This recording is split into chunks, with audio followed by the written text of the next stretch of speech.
কোরআনের পাখি অনেক মাহফিলে তিনি নিজেই বলে দিতেন কিতাবটার নাম হলো কবর আযাব হাসরের পুরস্কার। এবং যেই বইটা নতুন করে বর্তমান বিশ্বে আলোড়ন সৃষ্টি করেছে নামটা হলো চোখে দেখা কবর আযাব। আমার বন্ধুগণ, এই বইটা আপনারা মোতালা করবেন। আমার গাড়ি তো আমার লিখিত কিতাব আছে, ওই দুই কিতাবের আদরে নয়, কোরআন সুন্নাহ রিসার্চ করে গবেষণা করে আমি একটা কিতাব লিখেছি, মৃত মানুষ কেমন করে কথা বলে। ভাইরা আমার, কিতাবটার মধ্যে চমৎকার তত্ত্বভিত্তিক আকর্ষণীয় বয়ান দেওয়া আছে, কারো লেখার দ্বারা, কারো বয়ানের দ্বারা আমার বন্ধুগণ কারো মোড় ঘুরে যেতে পারে, জীবনের ইউটার্ন হয়ে যেতে পারে, টার্নিং পয়েন্ট ইসলামী আন্দোলনের কর্মীও হয়ে যেতে পারে। কথা বলেন ঠিক কিনা? হেদায়েতের মালিক কোনো বক্তা নয়, হেদায়েতের মালিক কোনো কর্তৃপক্ষ নয়, হেদায়েতের মালিক কোনো পীর নয়, এমনকি হেদায়েতের মালিক কোনো নবীরও ছিলেন না। হেদায়েতের মালিক একমাত্র আমার আল্লাহ। আল্লাহ তার নবীকে সতর্ক করে বলে দিয়েছেন, ইন্নাকা লা তাহদি মান আহবাবতা ওয়ালাকিন্নাল্লাহ ইয়াহদি মান ইয়াশা। যুবক ভাইরা আমার, তোমাদের জন্যই কথাটা বলছি। এই পাগলের দিকে তাকাইলে ঠকবা না। আল্লাহ পাক প্রত্যেকটা বছর এই দুটি হাত বারবার কাবা ধরায়। আমার বন্ধুগণ, এই তো আর কদিন বাদে চলে যাও, গোটা রমজান মাস আমার আল্লাহ সোনার মদিনায় রেখে দেয়। গোটা রমজান মাস মদিনায় থাকো, রমজান মুবারক শেষ হবে, ঈদ উল ফিতর আমার বন্ধুগণ মদিনায় পালন করি প্রত্যেকটা বছর। এরপরে আবার আসার সময় উমরা করে চলে আসি। কথা দিচ্ছি পাইকাসার বন্ধুরা, শ্যামবাজারের বন্ধুরা, অবাদান শ্যামনগর প্রাইমারি, শ্যামনগর বাজার এলাকার বাপ ভাইরা, আমি আপনাদেরকে বলবো না, আপনাদের পক্ষ থেকে রাসূলুল্লাহ সাল্লাল্লাহু আলাইহি সাল্লামের রওজা মুবারকে দুরুদ ও সালাম পৌঁছায় দেব ইনশাআল্লাহ। ইনশাআল্লাহ বলেন। আর যখন আসার সময় কাবা ধরে আপনাদের জন্য আমি দোয়া করব, আপনারা আমাকে ভুলবেন না, আপনারা আমার জন্য দোয়া করবেন ইনশাআল্লাহ। আমার ভাইরা, আমার বন্ধুগণ, এই জন্যই চেহারার দিকে তাকাইলে ঠকবেন না। আমার বন্ধুগণ, চেহারাটার দিকে তাকিয়ে কথাগুলি শোনেন। জীবনের শেষ বয়ান মনে করে বয়ান করছি। এই বাপের লাশ, ছেলে আর চাচা, ভাই আর সন্তান দুজন মিলে যখন কাঁধে করে নিয়ে কবরের কাছে চলে গেলেন, কবরের কাছে যাওয়ার পর লাশটার খাটিয়া যখন নামাইলো, খাটিয়া থেকে যখন লাশটা বের করলো, লাশটা নিয়ে কবরে নামবেন। কবরে নামার সময় আমার বন্ধুগণ কিন্তু এখানে দুটি তিনটি কথা রয়ে গেছে। সবাই যখন হাঁটতেছেন লাশ কাঁধে নিয়া, সবাই গুনগুন করে পড়তেছিলেন, আশহাদু আল্লা ইলাহা ইল্লাল্লাহু ওয়া আশহাদু আন্না মুহাম্মাদান আবদুহু ওয়া রাসূলুহু। আল্লাহু আকবার। আমার ভাইরা, কালেমা শাহাদাত পড়তে পড়তে সবাই চলে গেলেন। আমার বন্ধুগণ, সবাই যখন কালেমা শাহাদাত পড়তে পড়তে কবরস্থানে গেলেন, লাশের খাটিয়াটা নিচে রাখলেন। খাটিয়া থেকে লাশটা এবার নিয়ে কয়েকজন ধরাধরি করে কবরে নামাবেন। তবে কবরে নিয়ে পার্সন দ্বারা, আপন আত্মীয় স্বজন দ্বারা, ব্লাডের রক্তের লোক যারা, ব্লাডিং কালেকশনের লোক যারা, আমার বন্ধুগণ তারাই কবরে আগে নামলেন। লাফ দিয়ে ছোট ভাইটা নামলেন, এরপরে তার সন্তানটা নামলেন।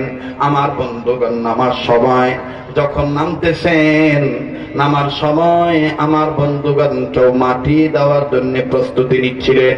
ঠিক ইন দি মিন টাইম নিচে যে ছেলেটা নেমেছেন, পিতার পুত্র দুই হাত জোর করে বলতেছেন, গ্রামবাসী আপনাদেরকে আব্বা অনেক ভালোবাসে, আপনারও আব্বাকে ভালোবাসতেন।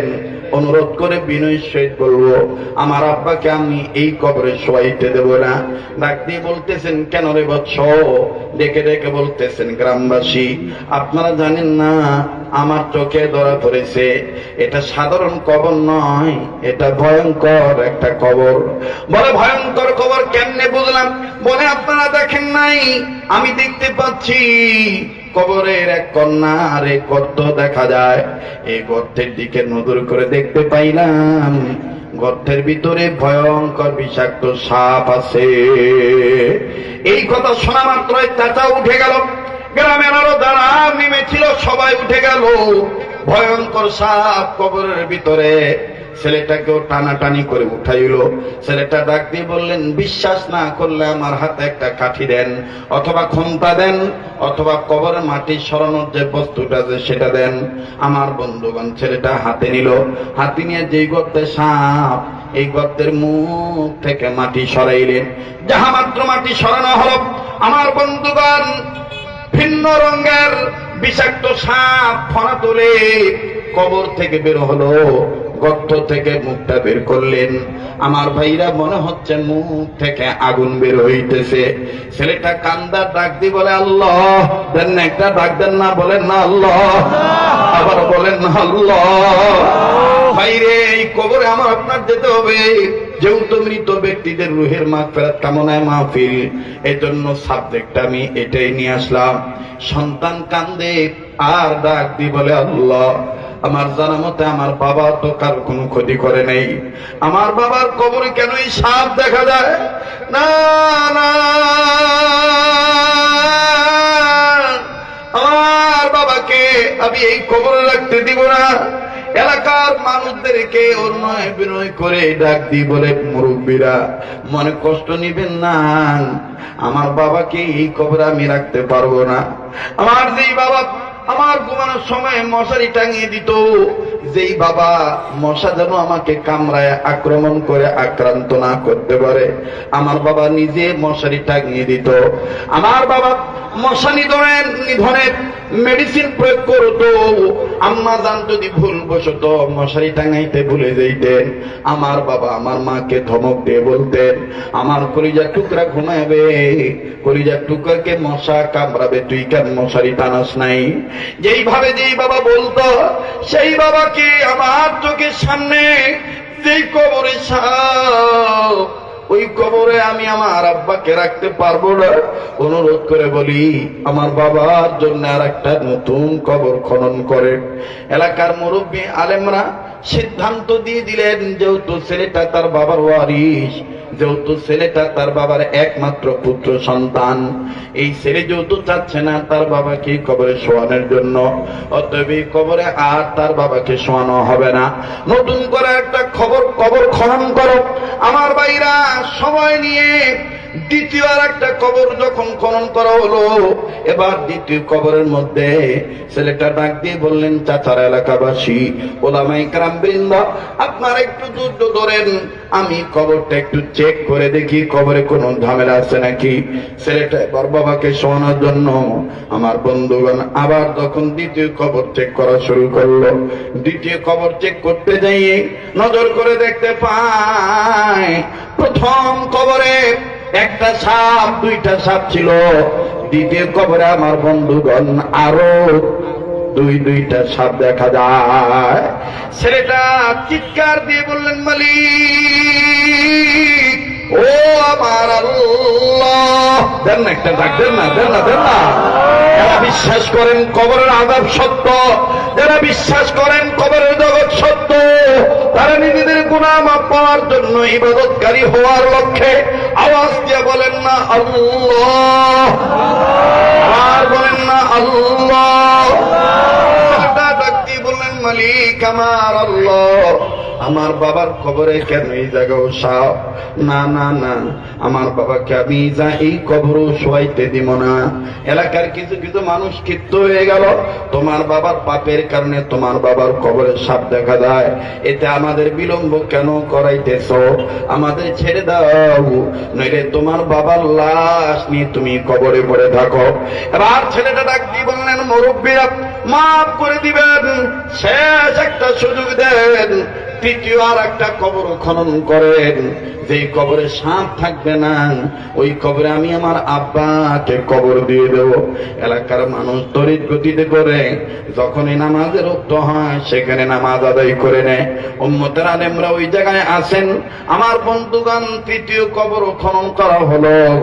তৃতীয় কবরের মধ্যে নজর করে দেখা গেল কোনো গর্ত নেই, কোনো সাপ নাই, কোনো আযাব দেওয়ার বস্তুর কোনো আলামত প্রকাশ পায় নাই। ছেলেটা এবার লাফ দিয়ে নামলো। নামা মাত্র চিৎকার দিয়ে বলতেছেন, মুরব্বীরা, ভেবেছিলাম তৃতীয় নম্বর কবরে কোনো কিছু নাই, কিন্তু আমার পায়ের দিকে তাকিয়ে দেখেন আমার পা দুটি আর সমতল জায়গায় নাই। আমার পা দুটি কেমন জানি গেড়ে যাচ্ছে, আমার পা দুটি কেমন জানি নিচে চলে যায়। এলাকার মানুষরা হামাগুড়ি নয়, এলাকার মানুষরা আমার বন্ধুগণ নজর করে দেখতে পায় ছেলেটার দুটি পা নিচের দিকে গেড়ে যায়। ডাক দিয়ে বলে, আমার পায়ের তলে বিষাক্ত পোকামাকড়ের আওয়াজ পাচ্ছি, মাটির নিচে পোকামাকড় থাকতে পারে, ভয়ঙ্কর সাপ থাকতে পারে, আমারে টান দিয়ে উঠান। এবার ছেলেটাকে টান দিয়ে যখন উঠানো হলো, পায়ের নিচে পায়ের কাছে যে গর্ত হয়েছে, গর্তের মধ্যে এলাকাবাসী নজর করে দেখে বিগত দুই কবরে তো 2, 3, 4 সাপ দেখা গেছে, কিন্তু এই তৃতীয় নম্বর কবরে সন্তান তার পায়ের গোড়ালির নিচের অংশের জায়গায় নজর করে দেখা যায় মনে হচ্ছে এই তৃতীয় নম্বর কবরটা সাপ বিচ্ছুর কারখানা। এত সাপ, এত বিচ্ছু। আমার বন্ধুগণ, এবার সমস্ত মানুষগুলি উম্মতের উলামায়ে কেরামদের শরণাপন্ন হয়। ডাক দিয়ে বললেন, হুজুর আপনারা বলেন, সমাধান দেন, এটা কি করা যায়? এই লোকটাকে কি অবস্থায় কবরে রাখা যায়? আমার ভাইরা, উম্মতের উলামায়ে কেরামগণ সিদ্ধান্ত জানিয়ে দিয়ে বলেন, ইনাকে এই জায়গায় কবর দিলে যা অবস্থা দেখতেছি সব জায়গায় ওনাকে কামড়ানোর জন্য সাপ তৈয়ার। না জানি কি এমন গুনাহ করেছে, কি এমন গুনাহ করেছে। লোকটা তো নামাজি ছিল, লোকটা তো দাড়িওয়ালা ছিল, লোকটা তো আল্লাহওয়ালা ছিল। এই নেককার বান্দার কবরে এরকম সাপ কেন দেখা যায়?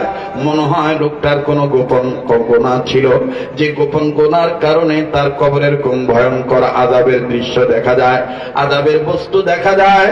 ছেলেটা ডাক দিয়ে বলেন, হুজুর ওভাবে বলবেন না, আমার জানা মতে আমার আব্বা কোনো খারাপ ছিল না, আমার আব্বার কোনো দোষ ছিল না, কিন্তু বুঝলাম না আমার আব্বার কবরে কেন এরকম সাপ দেখা যায়। কিতাবের লেখকগুলি কি আমার বন্ধুগান বলতে বলতে সবাই হাজী সাহেবের দোষ দেয়, এই মৃত ব্যক্তির দোষ, এই জন্য কবরে সাপ দেখা যায়। কিন্তু দেখেন ঘটনার চিত্রটা পাল্টে গেল, ঘটনাটা উল্টা হয়ে গেল। আমার বন্ধুগান, যখন এরকম করে সবাই কান্দে, সবাই যখন মৃত ব্যক্তির দোষ দেয়, ঠিক ইন দি মিন টাইম কিতাবের লেখক লিখেন, ওই জামানার জগৎ বিখ্যাত একজন ওলি ছিলেন। উনি মাথায় পাগড়ি পরিধান করা অবস্থায় হাতে একটা লাঠি নিয়ে চমৎকার বেশে দূর থেকে ডাক দি বলে, ওগো আল্লাহর বান্দারা, তোমরা যাহা ভাবো তাহা নয়। সবাই যখন তার দিকে তাকাইলেন, নজর করে দেখতে পাইলেন তিনি অন্য কোনো ব্যক্তি নন। আমার বন্ধুগণ, তিনি হলেন জগৎ বিখ্যাত ওলি আল্লাহ, যার নাম হাজী এমদাদুল্লাহ মহাজের মক্কি রহমাতুল্লাহি আলাইহি। হাজী সাহেব রহমাতুল্লাহি আলাইহি ডাক দিয়ে বললেন, তোমরা যেটা মনে মনে ভাবো সেটা নয়। ছেলেটা ডাক দিয়ে বলে, উনি কে? এলাকার বড় বড় আলেমরা ডাক দিয়ে বলতেছেন, তিনি আমাদের উস্তাদের উস্তাদ, তিনি আমাদের উস্তাদদের উস্তাদ, তিনি এমন একজন ব্যক্তি যিনি প্রতি রাত নবী মুহাম্মদকে স্বপ্ন দেখে। ওনার নাম কি? ছেলেটা বলার পরে জবাব দেওয়া হলো, ওনার নাম সাইয়্যিদুত তাইয়্যিবাত হাজী এমদাদুল্লাহ মহাজের মক্কি রহমাতুল্লাহি আলাইহি, যার সাথে নবীজির ডাইরেক্ট যোগাযোগ আছে। আমার ভাইরা, ছেলেটা ডাক দিয়ে বললেন, হুজুর অনুমতি যদি দিতেন হাজী সাহেবের কাছে আমি যাইতাম। বলে, যাইয়া তুমি জিজ্ঞাসা করো, আমরা যেটা ভাবি সেটা না তাইলে কি? এবার হাজী সাহেবের সামনে যখন দেওয়া হলো, হাজী এমদাদুল্লাহ মহাজের মক্কি রহমাতুল্লাহি আলাইহি এই ছেলেটার কানে সুন্দর করে আদ্রভাবে আদর মাখা টান দিয়া আমার বন্ধুগণ আস্তে করে একটা আঘাত করে জবাব দিয়া বলে, এই বেটা তো সবাই মনে করে তোর বাপের দোষ, কিন্তু আসলে তোর কারণেই তো কবরের এই অবস্থা। ছেলেটা ডাক দিয়ে বললেন, হাজি সাহেব বুঝলাম না, মেরে সামদ আতা নেই, আমার বুঝ আসতেছে না, আমাদের বুঝে আসতেছে না, আমার কি দোষ? হাজী আমদাদুল্লাহ মহাদের মুক্তি রহমতুল্লাহ আলাইহি বললেন, সবার সামনে বললে তুই লজ্জা পাবি, তোরে আমি আর একটু আউলি নিয়ে যাই, আর একটু ফাঁকে নিয়ে যাই, আর একটু ফাঁকে নিয়ে যাওয়া হলো। এবার সবাই মিলে নজর করে দেখতেছেন হাজী আমদাদুল্লাহ মহাদের মুক্তি রহমতুল্লাহ আলাইহি কথা বলেন, আর এই ছেলেটা জমিনের সাথে গড়াগড়ি পারে আর চিৎকার দিয়ে দিয়ে কয়, আল্লাহ আর কোনদিন এই কাজ করবো না। আল্লাহ আমি নিজের উপর জুলুম করে ফেলেছি, আল্লাহ আমি আমার পিতার কথা অমান্য করেছি, আমার পিতা আমাকে শিক্ষা দিয়েছে, দীক্ষা গ্রহণ করে নেই। ওগো আমার আল্লাহ, আয় আল্লাহ তুমি আমারে মাফ করে দাও। হাজী আমদাদুল্লাহ মহাজরে মক্কি রহমতুল্লাহ আলাইহি বললেন, তোমার কারণেই পারেন আমার আল্লাহ মাফ করে দিতে। বাগান এই ঘটনা যিনি লিখেছেন তিনি আবার ওই কিতাবের মধ্যে লিখেছেন, কোন সন্তান, কোন ছেলে মেয়ে মা বাবার জন্য যদি দুইটি আয়াত তেলাওয়াত করে অথবা আয়াতের অংশ তেলাওয়াত করে, আমার ভাইরা, আমার বন্ধুগণ, মা বাপ ছেলে মেয়ের জন্য 3টে আয়াত তেলাওয়াত করলে, দোয়া পাঠ করলে